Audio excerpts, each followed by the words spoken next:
Hey, what's up guys, my name is Zelian, and today I'm going to be telling you how to be the best Fire Mage in Season of Discovery. I'm going to be going over talents and runes, what professions you should take, and your BiS gear for endgame at level 25. Let's talk about what runes to pick.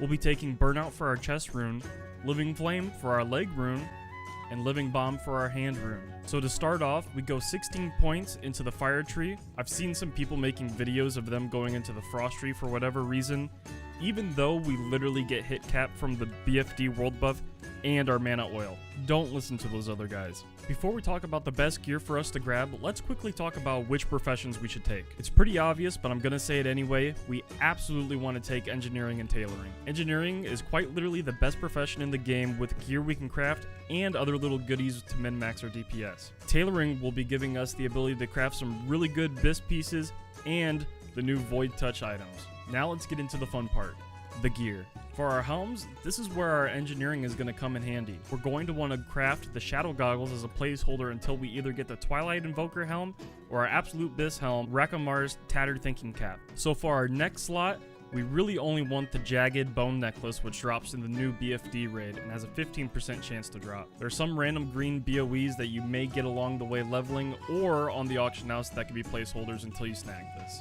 As for our shoulders, we have a few options, as our main BiS shoulders are the Magician's Mantle, which are a world drop BOE. But if you don't have the gold to buy them off the auction house or get them through farming, just grab the Feline Mantle from SFK or the Frayed Chestnut Mantle from BFD. For cloaks, we're going to want to grab the Resilient Cape, which is a BOE world drop, or grab the Juicy Flowing Scarf from BFD. On to our chests. Our best in slot chest is the Twilight Invoker robes from BFD. For an easy placeholder, just grab the robes of Arugal from SFK. There are a few blue BOEs that you could also farm out or buy from the auction house that could work too if you have the gold. For bracers, we're going to want to craft the Phoenix Bindings from tailoring or buy them off the auction house. They're extremely cheap. Our gloves will be extremely easy to get, as they are the Phoenix gloves that we can craft with tailoring. As for our belts, the only one we really want is the Belt of Arugal from SFK. Or you can get Gamura's Cinch from BFD as a placeholder. When it comes to getting all these cloth items from SFK, I highly suggest just making your own group so you have less competition going for all the cloth gear. On to our legs.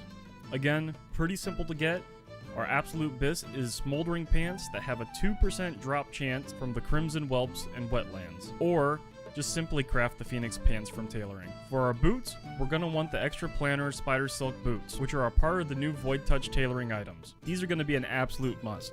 The on-use effect is too OP not to grab, but before you're able to craft these, you'll need to make the Spider Silk Boots. We have a couple options for our rings. We can snag the Advisor Ring from being honored with the Warsong Outriders, and Signet of the Twilight Lord from BFD being our absolute BiS. Or we can grab the Black Widow Band that has a 27% drop chance off the Leech Widows in Wetlands, and the Deep Fathom Ring, which has a 31% drop chance in Wailing Caverns as a placeholder. Time for our trinkets.